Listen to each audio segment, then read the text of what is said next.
Today we'll try to present the future tenses and talking about the future as a consolidation of the knowledge that you had, you have, or you will have in the nearest future.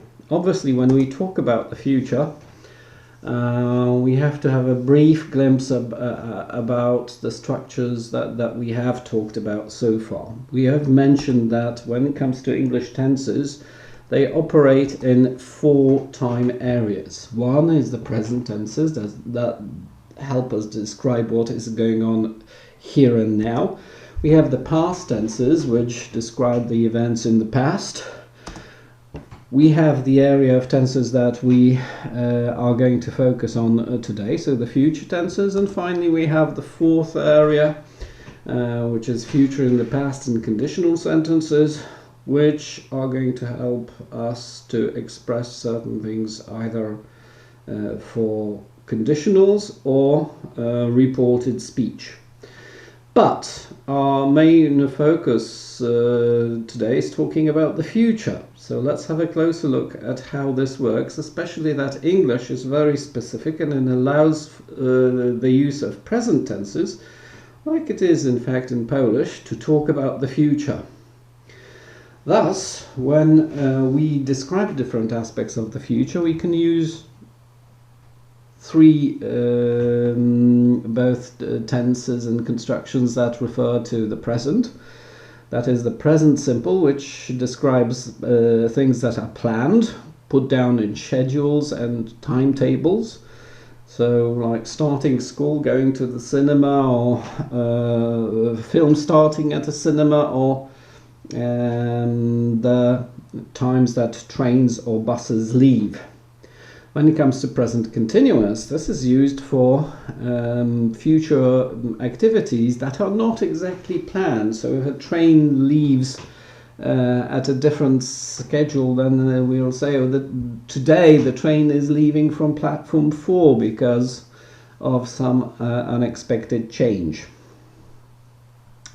And we also have the going to construction, which is used not for expressing planned future as the previous 2 previous tenses, but those that are expressing only the intent, that we want to do something, but not necessarily things that we have done anything to organize. The different aspects of future are also described in the 4 future tenses. So, briefly talking about these, please notice that when we talk about any future tense, we use the same operator in all 4. So this will make life much easier. You will not have any changes connected with a person in the subject. So it's always I will be, you will be, he will be, she will be, etc. It's always I will watch, you will watch, he will watch, she will watch. So here is where we use the basic form of the verb. In the continuous form, notice that we are also using the basic form of the operator, so be, and this be is universal. It's I will be, you will be, he will be, she will be, it will be. But over here, the verb is always connected with the ing form, as in all continuous tenses, right? We need to remember that those continuous tenses, they are always with their ing. When it comes to future perfect, the difference between future simple and future perfect is that you have 2 elements. You have the element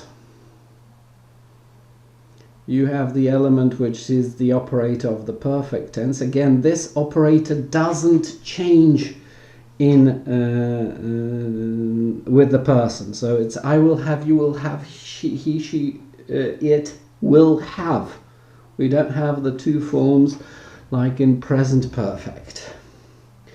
When it comes to the form of the verb, as you see here, it's always with the ed ending for the regular verbs, and in the irregular verbs we'll talk about in a minute. When it comes to future perfect continuous, similarly, will have, which is typical for all personal pronouns you might be using in the sentences, and then you have similarly, like the perfect tense, the right form of the verb to be for a perfect sentence is been. Therefore, as this is a perfect continuous tense, it will be I will have been watching. Difference here with past continuous, future continuous between be and been is more than obvious. If we look at what happens with the irregular verbs, obviously you have the basic form of the verb in future simple. You will have the ing in the continuous forms, with be in the future simple continuous, and future perfect continuous will have the perfect operator and the been form, which is what we have here, right? Remember, we always have in the continuous tense the right form of the verb to be, either the basic or here the third with the perfect tenses.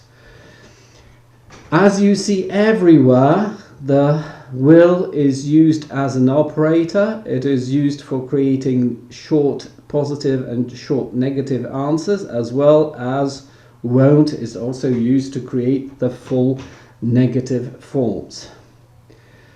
As you have seen, there are also a number of expressions that are used in with these particular tenses.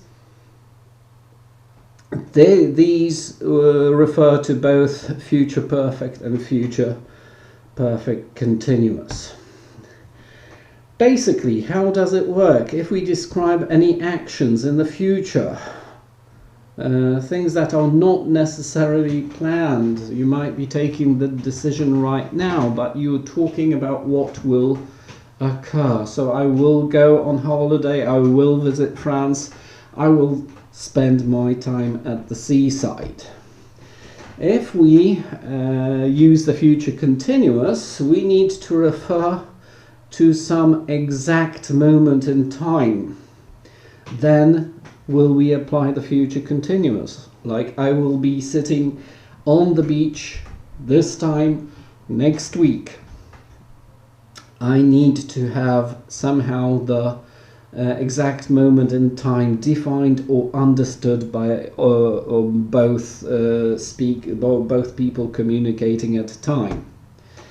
The future perfect is used for activities which will in the future be done for a number of years, a particular amount of time. So for example, next year I will have worked at this school for a year, but I will have worked as a teacher since 1990.